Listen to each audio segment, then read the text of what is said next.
اعوذ باللہ السمیع العلیم من الشیطان الرجیم بسم اللہ الرحمن الرحیم وبہ نستعین انہ خیر ناصر ومعین وصلی اللہ علی سیدنا محمد وآلہ الطاہرین واللعن الدائم علی اعدائہم اجمعین اما بعد فقد قال الفصل الثانی فی العدل فإن قيل موجد الحوادث عدل حكيم أم لا فالجواب عدل حكيم.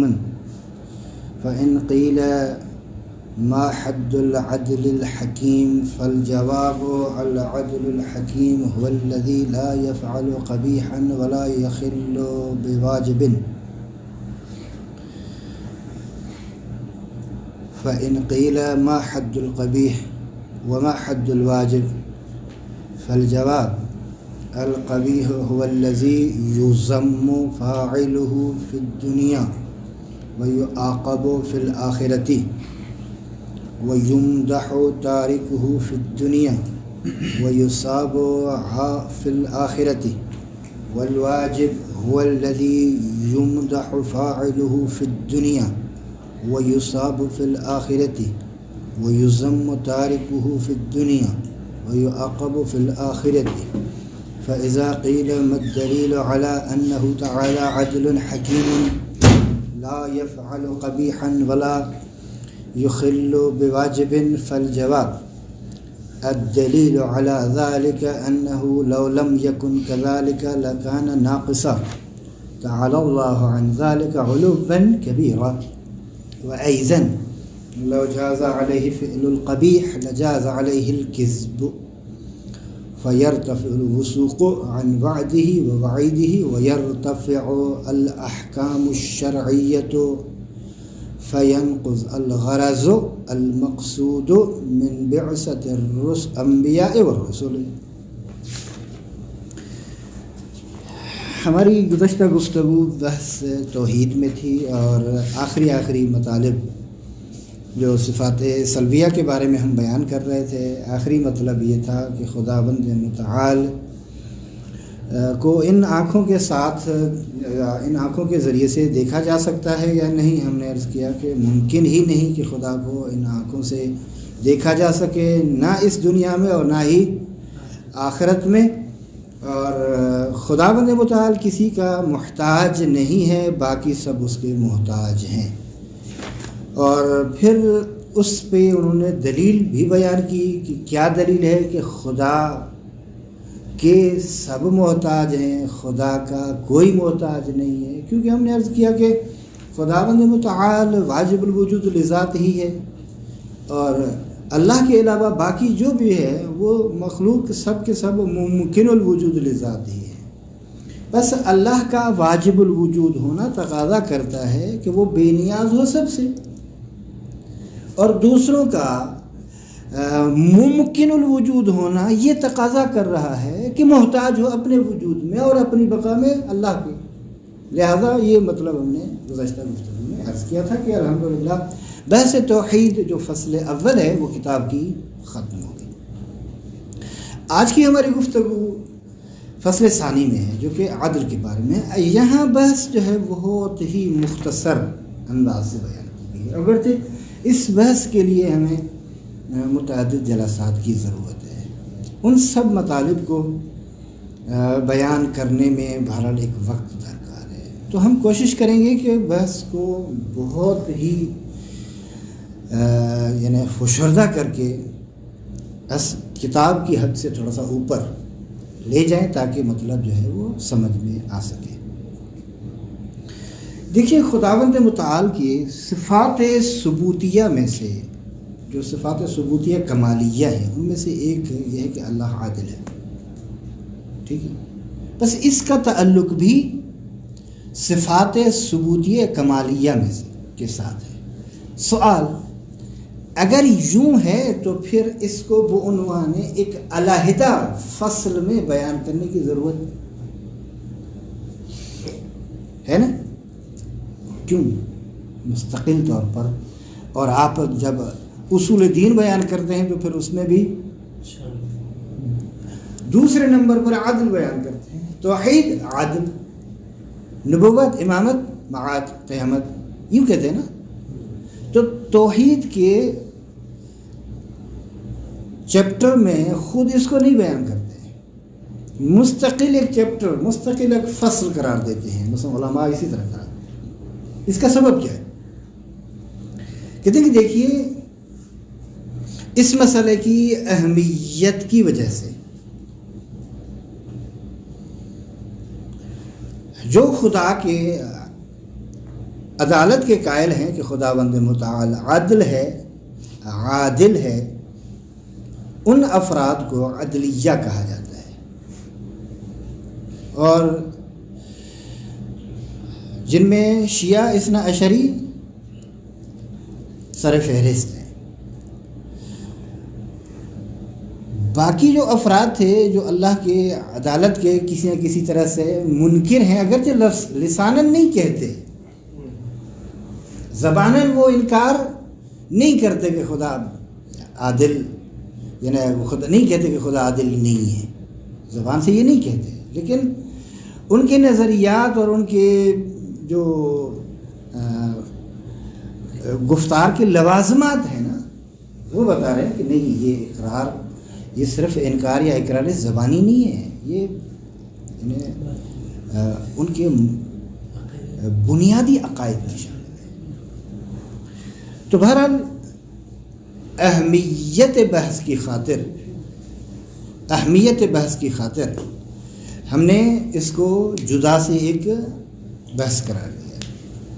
اچھا، ایک مسئلہ ہے کہ یہاں لفظ عدل کا ایک بمعنی لغت ہے، ایک بمعنی اصطلاح. عدل، عدل، برابر، مساوی، مساوات وغیرہ معنی کیا جاتا ہے. اور ایک معنی ہے اس کا وضع الشیء فی محلہ، وضع الشیء ہر شے کو اپنی جگہ پر رکھنا، یہ لغوی معنی میں بھی شامل ہے. اچھا، ایک معنی اس کا یہ ہے کہ اعطاء کل ذی حق حقہ، ہر صاحب حق کو اس کا حق دے دینا. ٹھیک ہے، مثلا میں ایک شے کا جتنا مستحق ہوں مجھے اتنا دینا، حیوان کو اسی کے مطابق، باقی ہر شے کو اسی کے حق کے مطابق عطا کرنا اور دے دینا. خداوند متعال کی بحث عدالت سے پہلے معمولاً علماء بحث حسن اور قبح عقلی کو بیان کرتے ہیں. حسن و قبح عقلی کو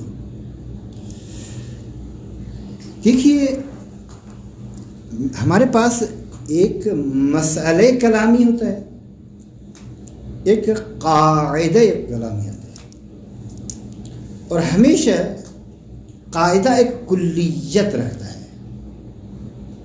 بنسبت مسئلے کی کہ وہ جزئیت ہے اس میں مسئلے میں،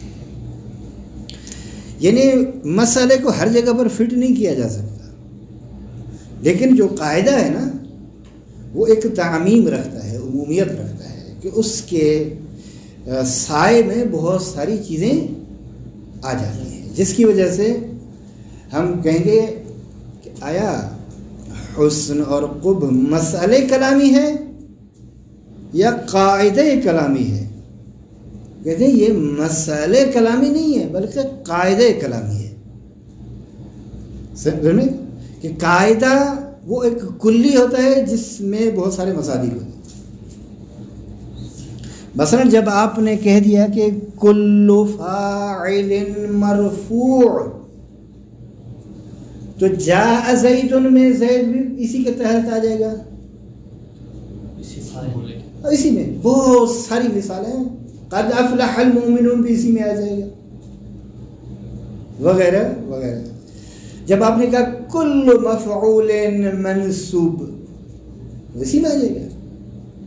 تو بس ایک قاعدہ وہ کلامی اور ایک مسئلہ کلامی ہے. میرے خیال میں کچھ قاعدہ کلامی کے بارے میں تھوڑی سی وضاحت کی جائے تاکہ مسئلہ کلامی سمجھ میں آ جائے اور بات صحیح درک کر سکے. دیکھیے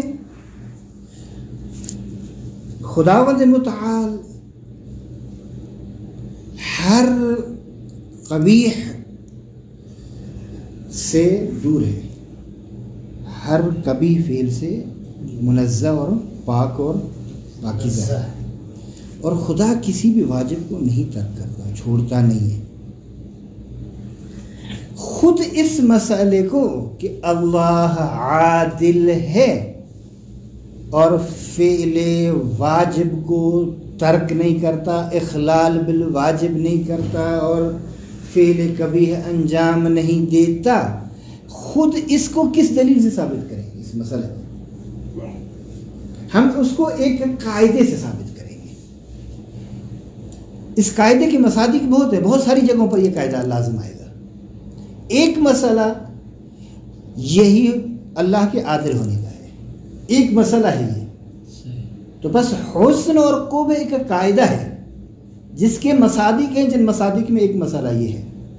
ہم اس مسئلے کو کہ مثلا اللہ منزہ عن مثلا ظلم والکذب اور بہت ساری چیزیں ہیں، اور فعل واجب کو ترک نہیں کرتا، اخلال بالواجب نہیں کرتا، فعل کبھی انجام نہیں دیتا، اس کو قاعدہ کلامی یعنی قاعدہ حسن قبح عقلی سے ثابت کریں گے. یعنی یہ عدل مسئلہ کلامی. ہاں، عدل مسئلہ کلامی ہے. اس مسئلے کی بنیاد چاہیے، وہ قاعدہ کلی ہے. اگرچہ اگر آپ موافق ہوں تو انشاءاللہ اس ہفتے نہیں، اس سے اگلے ہفتے چند قواعد کلامی کو بیان کیا جائے، بحث کیا جائے، جن میں سے سب سے پہلے یہی، اور کم از کم میرے خیال میں 4-5 جو قاعدے ہیں، ہر ایک کے لیے اگر 1-2 گھنٹے دیے جائیں تو 5-6 قاعدے آرام سے بیان ہو سکتے ہیں. تو بہرحال تو اللہ کا عادل ہونا اور فعل قبیح سے منزہ ہونا، پاک ہونا، موقوف ہے اس بات پر کہ حسن اور قبح عقلی کو تسلیم کر لیا جائے. دیکھیے آپ بعض چیزوں کو اچھا سمجھتے ہیں. اچھا، حسن و قبح کی بھی چند صورتیں ہیں، یہ ذہن میں رکھیں. ایک مرتبہ حسن مثلا یہ شے حسن ہے یعنی کمال نفس ہے، اور یہ شے کبھی ہے یعنی نقصان نفس ہے. یہ نفس کے لیے یا کمال ہوتا ہے یا اس میں نقص شمار ہے. مثلا العلم حسن ہے نا، یعنی علم حسن ہے، اچھی چیز ہے. جہل کبھی شے ہے، اور علم اتنی اچھی چیز ہے کہ جو علم نہیں رکھتا نا وہ بھی کہتا ہے ہاں میں عالم ہوں. اور جہل جو ہے اتنا برا ہے، جو جاہل ہوتا ہے نا وہ بھی نفرت کرتا ہے کہ میں جاہل نہیں ہوں. یعنی اس کا مقصد ہے کہ یہ ایک کمال نفس اور نقص نفس شمار ہوتا ہے، جس کی وجہ سے کہتے ہیں کہ العلم حسن و الجہل قبیح. ایک مرتبہ یہ ہے کہ انسان کی جو فطرت ہے، طبیعت ہے، موافقت مثلا نفس، مثلا مورد پسند ہے. مثال کے طور پر یہ کھانا آپ کو بہت اچھا لگتا ہے،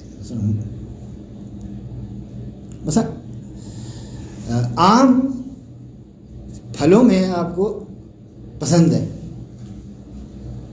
ملائمت النفس ہے نا، یا پھر منافرت النفس، یہ چیز آپ کو پسند نہیں ہے. مثال کے طور پر ایک گندگی ہے آپ کو گزر رہے، یہ طبیعت انسان ہے کہ اس گندگی سے گھن کرتا ہے، نفرت کرتا ہے، لہٰذا وہ کوشش یہ کرتا ہے کہ اپنے منہ پر کوئی کپڑا دے دے تاکہ وہ بدبو جو ہے وہ نہ آئے. تو یہ چونکہ منافرت النفس ہے، یعنی پسند نہیں ہے اس وجہ سے، اور یہ چیز پسند ہے اس لیے شوق سے کھاتے ہیں. لہٰذا بچوں کو بھی جو چیز پسند ہوتی ہے وہ شوق سے کھاتے ہیں، اور بڑوں کو بھی. آپ بھی بعض افراد ایسے ہیں کہ جو اصلاً ممکن ہے یہ طبیعت پر ڈپینڈ کرتا ہے.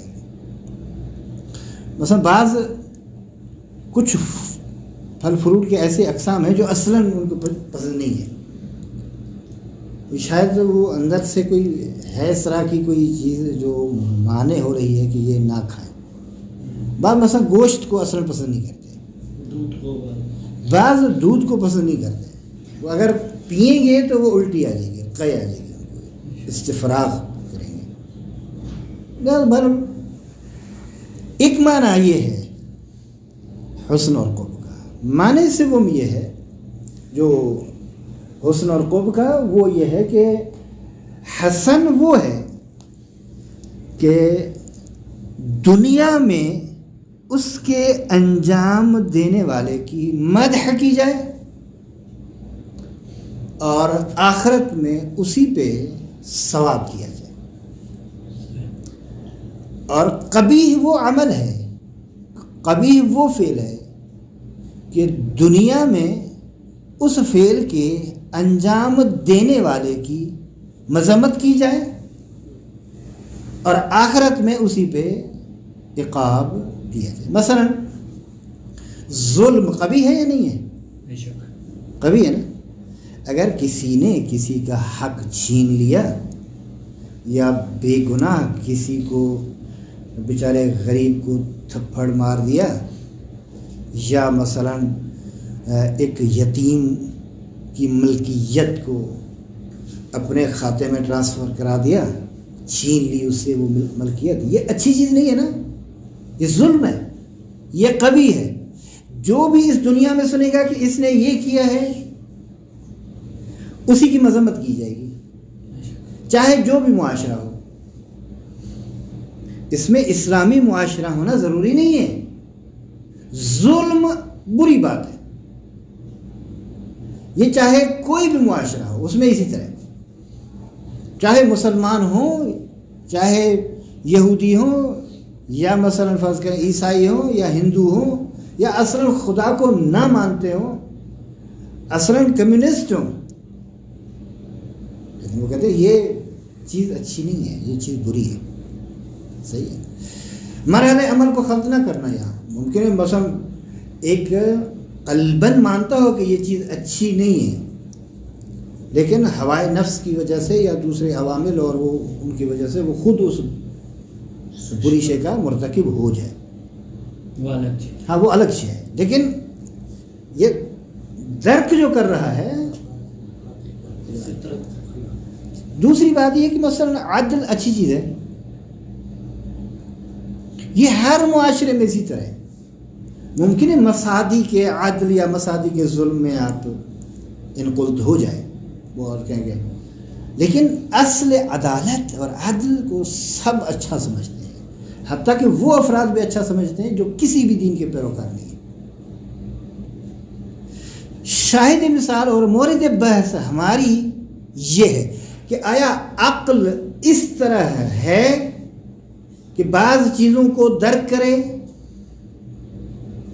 کہ یہ اچھی ہیں اور بعض چیزوں کو درک کریں کہ یہ اچھی نہیں ہے. آیا عقل کو یہ صلاحیت ہے یا نہیں ہے؟ بس حسن اور قبح عقلی کا مطلب یہی ہے، یعنی حکم عقل یہ ہے کہ یہ چیز اچھی ہے اور یہ چیز اچھی نہیں ہے.